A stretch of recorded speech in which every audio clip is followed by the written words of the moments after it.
చేతులెత్తి ప్రార్థన చేస్తే ఇవి బరువెక్కకుండా చూసేవాళ్ళు ఎవరున్నారు? ఈ బాధను మోసేవాళ్ళు ఎవరున్నారు?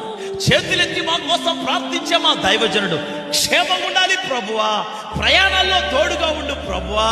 మా దైవజనుడు సంతోషంగా ఉంటే మేము సంతోషంగా ఉంటాం. మా దైవజనుడు పోషించబడితే మేము పోషించబడతాం. మా దైవజనుడు స్వతంత్రంగా సేవ చేయగలిగితే మా జీవితాలలో మేము నెమ్మది కలిగిన బిడలంగా మిగిలిపోతామయ్యా అని దైవజనులను ప్రార్థనలో ఎత్తి పట్టుకునేవాళ్ళు, దైవజనుల బరువును మోసేవాళ్ళు, దైవజనులను కంటికి రెప్పలాగా కాపాడుకునే వాళ్ళు. ఏ సంఘములో ఎక్కడ ఏ విశ్వాస అయితే మిగిలిపోతాడో నేను చెప్తున్నాను, రాసి పెట్టుకోండి. మిమ్ములను నా దేవుడు ఆపత్కాలమందు కాపాడటానికి తప్పక ఇష్టపడుతున్నాడు ఈ రాత్రి. హల్లెలూయా చెప్పండి అందరూ గట్టిగా. దైవజనుడు చేతులెత్తి ప్రార్థన చేస్తే ఇవి బరువెక్కకుండా చూసేవాళ్ళు ఎవరున్నారు? ఈ బాధను మోసేవాళ్ళు ఎవరున్నారు? చేతులెత్తి మా కోసం ప్రార్థించే మా దైవజనుడు క్షేమంగా ఉండాలి ప్రభువా, ప్రయాణాల్లో తోడుగా ఉండు ప్రభువా.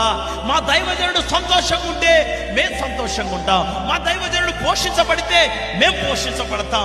మా దైవజనుడు స్వతంత్రంగా సేవ చేయగలిగితే మా జీవితాలలో మేము నెమ్మది కలిగిన బిడలంగా మిగిలిపోతామయ్యా అని దైవజనులను ప్రార్థనలో ఎత్తి పట్టుకునేవాళ్ళు, దైవజనుల బరువును మోసేవాళ్ళు, దైవజనులను కంటికి రెప్పలాగా కాపాడుకునేవాళ్ళు. ఏ సంఘములో ఎక్కడ ఏ విశ్వాస అయితే మిగిలిపోతాడో నేను చెప్తున్నాను, రాసి పెట్టుకోండి. మిమ్ములను నా దేవుడు ఆపత్కాలమందు కాపాడటానికి తప్పక ఇష్టపడుతున్నాడు ఈ రాత్రి. హల్లెలూయా చెప్పండి అందరూ గట్టిగా.